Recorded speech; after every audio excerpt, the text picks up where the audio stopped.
Hello, എല്ലാവർക്കും DIY വിത്ത് ആഷിലേക്ക് വീണ്ടും സ്വാഗതം. ഒരുപാട് പേര് വീഡിയോസൊക്കെ കണ്ടിട്ട് നല്ല നല്ല കമൻസ് പറയണു, സജഷൻസ് പറഞ്ഞു തരുന്നു. ഒരുപാട് സന്തോഷമുണ്ട്.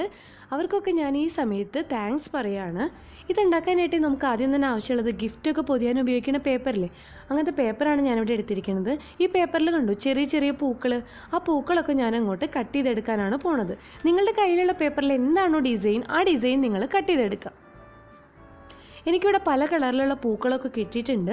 അത് മാത്രമല്ല, ഗ്രീൻ കളർ പേപ്പറിൻ്റെ ഉള്ളിൽ നിന്ന് ഞാൻ ലീഫിൻ്റെ ഷേപ്പിലും കട്ട് ചെയ്തെടുത്തിട്ടുണ്ട്. ഇതൊരു ഗ്ലാസ് ബോട്ടിലാണ്, ജാമിൻ്റെ ബോട്ടിലായിരുന്നു. ഈ ബോട്ടിലിൽ ഞാൻ ഈ പൂക്കള ഇലകളൊക്കെ ഒട്ടിച്ചു കൊടുക്കാനാണ് പോണത്. പ്രത്യേകം ശ്രദ്ധിക്കാനുള്ളത്, കുറച്ച് ഫെവിക്കോൾ എടുക്കുക. അത്രയും തന്നെ വെള്ളം എടുത്തിട്ട് രണ്ടും കൂടി നന്നായിട്ട് മിക്സ് ചെയ്ത് തിന്നാക്കി കൊടുത്തിട്ട് വേണം നമ്മളിതിൽ അപ്ലൈ ചെയ്യാനായിട്ട്.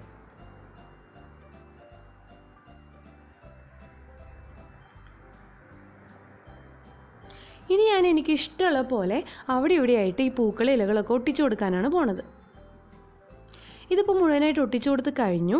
ഇനി ഇതിൻ്റെ മുകളിൽ കൂടെ ഒരു പ്രാവശ്യം കൂടിയും ആ ഫെവിക്കോളും വെള്ളം കൂടി മിക്സ് ചെയ്ത് വെച്ചിട്ടില്ലേ, അതിൻ്റെ ഒരു കോട്ടിങ്ങും കൂടി ഇതിൻ്റെ മുകളിൽ കൂടി കൊടുക്കാം.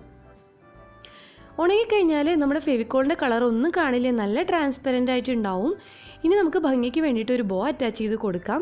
ഇത് നമുക്ക് ഫ്ലവർ വേസ് ആയിട്ട് യൂസ് ചെയ്യാം, വേണമെങ്കിൽ വീട്ടിലൊരു ഷോ പീസ് ആയിട്ട് വയ്ക്കാം, ടേബിളിൽ നല്ല ഭംഗിയിൽ എന്തെങ്കിലും ഇട്ടിട്ട് വയ്ക്കാം. Thank you.